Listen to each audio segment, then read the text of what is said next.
we're on the nature study theme this month, today's little chat is going to be how to do nature study. So we're going to talk about the practical things and just give tips and advice to, on how to do it. So I think the first thing you need, as I said last time, is a lot of patience, and you need observant eyes and ears.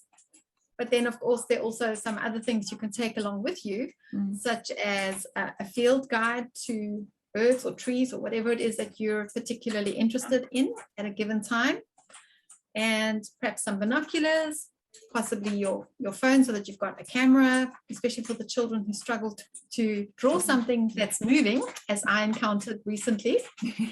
And then your journal and, or pen and paper, pencil and paper for each child, and you as the mother to have a go at drawing something that you go and observe. What other tips can you give? I was thinking, we tend to overthink things, so don't overthink it before you go. Like some moms are very specific and they want, to do it according to the Anna Bostock-Comford's Handbook of Nature Study. It's like that big black book, and it's got to be done just the way that it's laid out. And then I think when we overthink it, we remove the joy. So don't overthink. Get your things together and keep the bag at the front door, ready to go, or in the back of the car, so that it's all ready to go. And in the bag, like you said, have your pencil, crayons, your pencil, your nature notebooking journal, and field guides for your area. The one thing that we found was great with our kids was going back to the same area a few times throughout the year, so that you can see it over different seasons. So that also minimizes the overthinking of, like, how am I going to find a new place every week? You can, and also we used to take one day off a month, a whole day, not just like fit nature study into a morning or an afternoon. And then we would do a further trip and go and spend the day with a picnic and that sort of thing. I'm sure you got something else to say, but one of the things that I did find was a problem, and it's not that you don't want to include other people in your nature study time. It is lovely to pass on the habits and the skills, but I found that as soon as my kids brought friends along, it was playtime and it wasn't nature study time. So maybe have a combination of both of those, with friends and without friends, when you go. Yeah.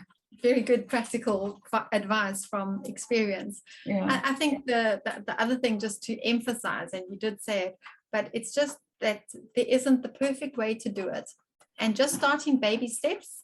And maybe your first few times trying to do nature study, like mine this year, won't be this little dream event where you produce what you think you're going to do. You might take the pen and pencils, and then your children decide they feel like drawing cars instead of leaves and flowers. Don't get upset. Don't let that spoil what you intended.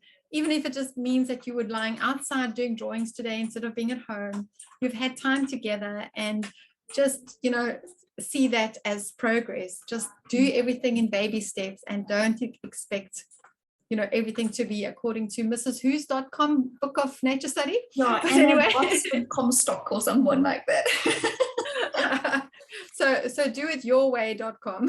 Yeah, they're fantastic. Yeah, and the other thing I was thinking is that often we think we have to go out to do nature study. One of the wonderful things for you, whether you're in a flat or whether you've got a property or you don't have a car to get out, you can invite and encourage nature study to your home and your garden. Growing things together. Putting out bird feeders, getting pine cones and covering them with peanut butter and rolling them in seed and hanging those up in your trees or along your balcony is also another way to do a nature study. And for moms who are finding life hard, maybe just a picnic blanket on your grass outside and lie there with your kids and look at the trees that are around you, look at the cloud formations, and just get into the habit of it. And then the last thing I was actually thinking about is that if you feel that your kids are going to be resistant, let's not paint the picture that everybody goes along happily with their little backpacks and whatever. Some kids, and particularly if you're starting it with them when they're a bit older, might put on the brakes a bit with you. Don't make it about the drawing and the journaling. Just get them out there, go for a walk and start short. Take a 30-minute walk, take a 40-minute walk the next time, 50 minutes, and then take along the stuff with you. And you mentioned, I don't know if it was in our previous chat, but no, I think it was now, a smartphone for a kid, or that they can take videos of. And if they're so resistant against drawing, let them start an Instagram account, if you can trust them in that space, or a blog or something like that, where they can record their nature in their way, which are also nice ways to just get them in touch with nature. Any other hints? Otherwise, I'd like to just finish with a quote from Charlotte Mason. You go for it.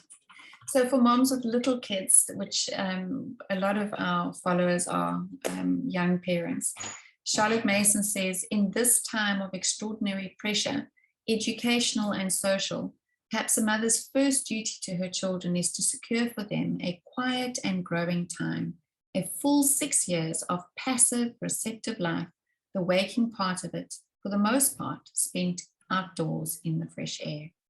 And I think that that's one of the privileges that we have as homeschooling moms, not even just when they are 6, giving them those 6 years, but to take off that time every day and get them out there into nature. Any other tips? That's going to be very good for the soul. I think just being out of doors is good for us, full stop. Full stop, absolutely. Good chat.